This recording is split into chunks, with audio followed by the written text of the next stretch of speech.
കാട്ടാക്കടയിലെ ഗതാഗത നിയന്ത്രണത്തിൽ അതൃപ്തിയുമായി വ്യാപാരികൾ. സമയബന്ധിതമായി പ്രശ്നങ്ങൾ പരിഹരിക്കാത്ത പക്ഷം ഗതാഗത പരിഷ്കാരത്തിന് നൽകിയ പിന്തുണ പിൻവലിക്കുമെന്നും വ്യാപാരികൾ അറിയിച്ചു. കാട്ടാക്കടയിലെ ഗതാഗത പരിഷ്കാരം വ്യാപാര മേഖലയിൽ വലിയ നഷ്ടമുണ്ടാക്കിയ പശ്ചാത്തലത്തിലാണ് വ്യാപാരികൾ പ്രതിഷേധവുമായി രംഗത്തെത്തിയത്. വാഹനങ്ങൾ പാർക്ക് ചെയ്യാൻ സാധിക്കാത്തതുമൂലം കാട്ടാക്കടയിലെ വ്യാപാര സ്ഥാപനങ്ങൾ ജനങ്ങൾ കൈയൊഴിഞ്ഞതോടെയാണ് സ്ഥിതി വഷളായത്. വ്യാപാര സ്ഥാപനങ്ങൾക്ക് സമീപം വാഹനങ്ങൾ നിർത്തിയാൽ ഉടൻ പെറ്റിയടിക്കുന്ന സമീപനമാണ് പോലീസ് കാണിക്കുന്നതെന്നും ഇത് അംഗീകരിക്കാനാവില്ലെന്ന് കേരള വ്യാപാര വ്യവസായി ഏകോപന സമിതി നേതാക്കൾ പറഞ്ഞു. ഹോട്ടലുകൾ ഉൾപ്പെടെയുള്ളവയെ പുതിയ പരിഷ്കാരം ഏറെ ബാധിച്ചിട്ടുണ്ട്. പ്രശ്നത്തിൽ അനുഭവപൂർണമായ നടപടി സ്വീകരിക്കാമെന്ന് കാട്ടാക്കട പഞ്ചായത്ത് പ്രസിഡന്റ് അനിൽകുമാർ വ്യാപാരികൾക്ക് ഉറപ്പു നൽകിയിട്ടുണ്ട്. ഈ ഉറപ്പ് പാലിച്ചില്ലെങ്കിൽ പ്രതിഷേധ നടപടികളുമായി മുന്നോട്ടു പോകാനാണ് ലക്ഷ്യമിടുന്നതെന്ന് വ്യാപാരികൾ പറഞ്ഞു. നമുക്ക് ട്രാഫിക്കിന്റെ ഒരു പുതിയ നിയമം വന്നപ്പോഴത്തേക്ക് ഉണ്ടായ ദോഷം നമ്മുടെ വ്യാപാരങ്ങളിൽ പലരും നടക്കാതെയായി. ഇതിനിടയ്ക്ക് കുറെ ആൾക്കാർ കാട്ടാക്കട വന്നു കഴിഞ്ഞാൽ പെറ്റി അടിക്കും എന്നുള്ള ഒരു പരസ്യം വന്നപ്പോ പലരും കടയിൽ വന്ന് സാധനങ്ങൾ വാങ്ങാതെയായി. അപ്പൊ അത് വന്നപ്പോൾ നമ്മളെ വ്യാപാരികൾക്കുണ്ടായ മാനസികമായ ബുദ്ധിമുട്ടുകൾ പരിഗണിച്ചുകൊണ്ട് ഇതിനെന്തെങ്കിലും ഒരു പരിഹാരം കാണണമെന്ന് വിചാരിച്ചുകൊണ്ട് നമ്മൾ 8-ാം തീയതി ഇന്നലെ ഒരു മീറ്റിംഗ് വിളിക്കുകയും മീറ്റിംഗിന്റെ അടിസ്ഥാനത്തിൽ ഈ ബുദ്ധിമുട്ട് അനുഭവിക്കുന്ന കാട്ടാക്കട ജംഗ്ഷനിലുള്ള വ്യാപാരികളെല്ലാവരും നമ്മളെ വ്യാപാര ഭവനിൽ വരികയും അവരുടെ അഭിപ്രായങ്ങൾ സ്വരൂപിച്ചുകൊണ്ട് ആ അഭിപ്രായങ്ങൾ എന്താണെന്ന് ചോദിച്ച് മനസ്സിലാക്കിക്കൊണ്ട് അവരുടെ കടകളിൽ വരുന്ന സാധനം വാങ്ങാൻ വരുന്ന ആൾക്കാർക്ക് ബുദ്ധിമുട്ടുണ്ടാകുന്നു. അതിന് എന്ത് പരിഹാരം ഉണ്ടാക്കിയാൽ മാത്രമേ ഞങ്ങൾ ആ വ്യാപാരങ്ങൾ മുമ്പോട്ട് കൊണ്ടുപോകാൻ സാധിക്കുകയുള്ളൂ. ആ രീതിയിലുള്ള ഒരു പരിഹാര മാർഗം എന്ത് വേണമെന്ന് ആലോചിച്ച് അതിനൊരു പരിഹാരമായിട്ട് നമ്മൾ പറഞ്ഞ് എന്താ നിങ്ങളുടെ അഭിപ്രായം ചോദിച്ചപ്പോൾ അവർ പറയുന്ന പോലീസിന്റെ ഒരു സാധനം വാങ്ങാൻ വരുന്ന ആൾക്കാരെ നിർബന്ധമായിട്ടും പോലീസ് കേസെടുക്കുന്നു. പോലീസ് കേസെടുക്കുമ്പോൾ ഫോട്ടോ എടുത്തുകൊണ്ട് പോകുമ്പോഴത്തേക്ക് പെറ്റി അടിക്കുമ്പോഴത്തേക്ക് പെറ്റിയുടെ പേരിൽ ഞങ്ങൾ 500 രൂപയുടെ സാധനം വാങ്ങിക്കാൻ പറ്റുന്നത് ഞങ്ങൾ 500 രൂപ പെറ്റി കൊടുക്കണമെന്ന് പറഞ്ഞാൽ ആ രീതിയിലുള്ള ബിസിനസ്സുകൾ ഞങ്ങൾക്ക് മുമ്പോട്ട് കൊണ്ടുപോകാൻ പറ്റുകയില്ല. അപ്പൊ അതിൽ നിന്ന് ഞങ്ങൾക്ക് ഒരു മാറ്റം ഉണ്ടാക്കിയേ പറ്റുള്ളൂ. അതിന്റെ അടിസ്ഥാനത്തിൽ നമ്മൾ ഒരു പരാതി എഴുതി നമ്മുടെ പഞ്ചായത്തിന്റെ ബഹുമാനപ്പെട്ട പ്രസിഡന്റ് ശ്രീ അനിൽകുമാറിനെ ചെന്ന് കാണുകയും അദ്ദേഹത്തോടുകൂടി ഈ കാര്യങ്ങൾ സംസാരിക്കുകയും ചെയ്തു.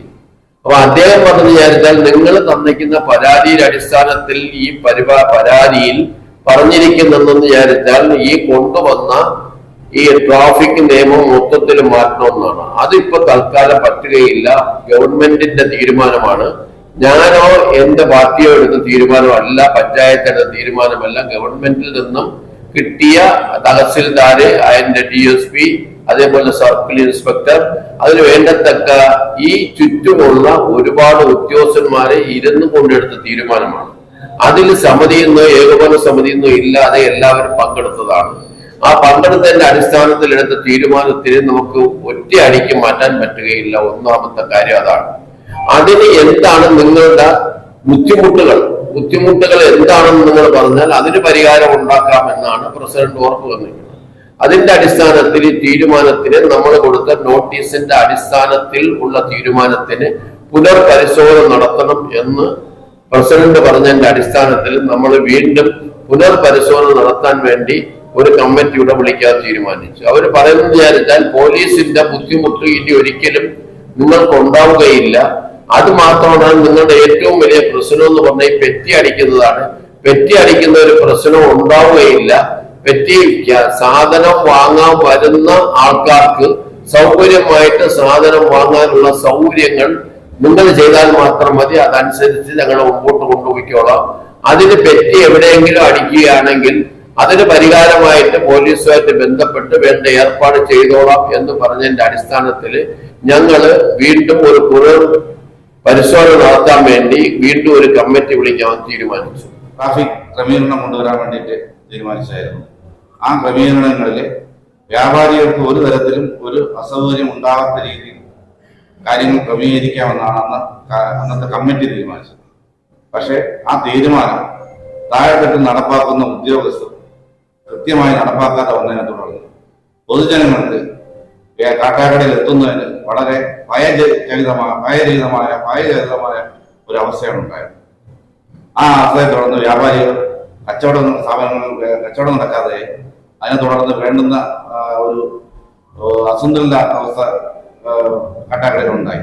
അതായത് നവമാധ്യമങ്ങൾ പോലും കാട്ടാക്കടയെ കുറിച്ച് വളരെ അപകീർത്തികരമായ ഒരു വ്യാപകമായ ഒരു പരസ്യം കാട്ടാക്കടയെ കുറിച്ച് വരികയും അതിൽ വ്യാപാരികൾക്ക് ആശങ്ക അറിയിച്ചുകൊണ്ട് സംഘടനാ ഭാരവാഹികളെ വന്ന് കാണുകയും അതിന്റെ ഫലമായിട്ട് നമ്മൾ അടിയന്തരമായ ഒരു യോഗം വിളിച്ചു.